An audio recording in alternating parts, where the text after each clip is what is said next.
السلام علیکم ورحمۃ اللہ وبرکاتہ۔ امید ہے کہ آپ سبھی ٹھیک ہوں گے، اچھے سے ہوں گے، مزے میں ہوں گے۔ دوستو، سائنس کا کہنا ہے کہ جب بھی انسان سوتا ہے تو اس کی موت اسی ٹائم ہو جاتی ہے۔ آج ہم اس ویڈیو میں اسی بارے میں جانیں گے کہ انسان واقعی میں سوتے وقت مرتا ہے یا نہیں۔ چلو اس ویڈیو میں دیکھتے ہیں۔ السلام علیکم دوستو، میرا نام ہے حسیب شفقت اور آپ دیکھ رہے ہیں ہنسی ٹی وی۔ ہنسی ٹی وی۔ اگر میں آپ سے ایک سادہ اور سمپل سا سوال کروں کہ آپ کی نظر میں فزیکلی کسی بھی انسان کی موت کیسے ہوتی ہے،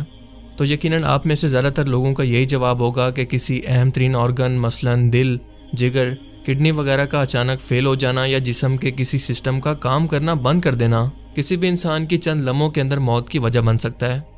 لیکن آپ کو یہ جان کر حیرت ہوگی کہ سائنس کے اندر اس کا اب تک نہ تو کوئی ثبوت ہے اور نہ ہی کوئی کلیئر طریقہ کار جو یہ بتا سکے کہ ایک انسان کی اب واقعی کے اندر موت ہو چکی ہے۔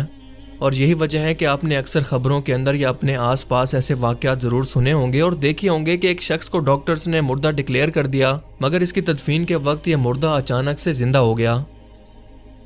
تو سوچیں کہ ایسا کیسے ممکن ہو سکتا ہے کہ ایک شخص کے دل کی دھڑکن بھی مکمل طور پر بند ہو چکی ہے، کوئی آرگن ختم ہو چکا ہے، مگر اس کا وہی آرگن یا انسان کا سسٹم پھر سے کام کرنے لگے اور وہ زندہ ہو کر بیٹھ جائے۔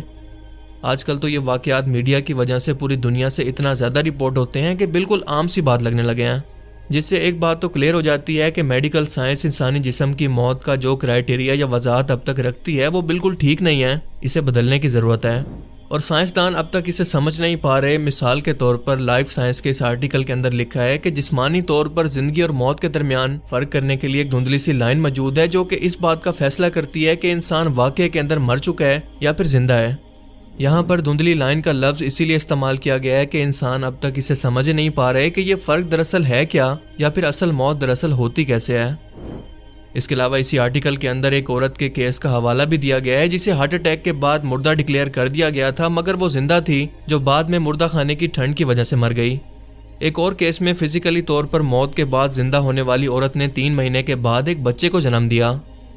یہ بات سننے میں کافی غیر حقیقی لگتی ہے، مگر یہ سچ ہے کہ ڈاکٹرز کے پاس کوئی یونیورسل قانون موجود ہی نہیں ہے کسی کو مردہ ڈکلیئر کرنے کا، اور اسی لیے اب تک ڈاکٹرز کے درمیان بھی اس بات پر بحث چھڑی رہتی ہے کہ موت کو ڈکلیئر کرنے کا اصل کرائٹیریا دراصل کیا ہونا چاہیے۔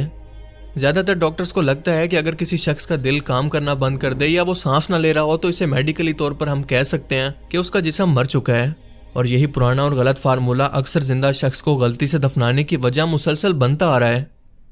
مگر اب کیونکہ میڈیکل سائنس بھی جدید ٹیکنالوجی کو استعمال کر رہی ہے جو کہ آج سے پہلے موجود نہیں تھی، مثلاً 2013 کے اندر ایک سٹڈی کی گئی جس میں کئی لوگوں کے دماغ کی ایکٹیویٹی کو دھیان سے مانیٹر کیا گیا، اور اس کے آنے والے ریزلٹس نے سب کو چونکا کر رکھ دیا،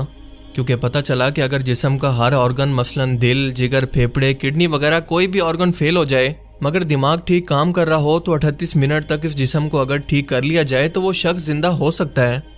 آسان الفاظ میں جب تک دماغ کام کر رہا ہے تب تک انسان کو موت نہیں آ سکتی، لیکن اگر ایک بار یہ ہمیشہ کے لیے کام کرنا چھوڑ دے تو اسے واپس لانے کا کوئی طریقہ نہیں، پھر چاہے جتنے بھی آرگن بدل لیں یا جتنی مرضی سرجریز کر لیں، سب کا کوئی فائدہ نہیں۔ اس کی سب سے اہم وجہ ہے کہ ہم بطور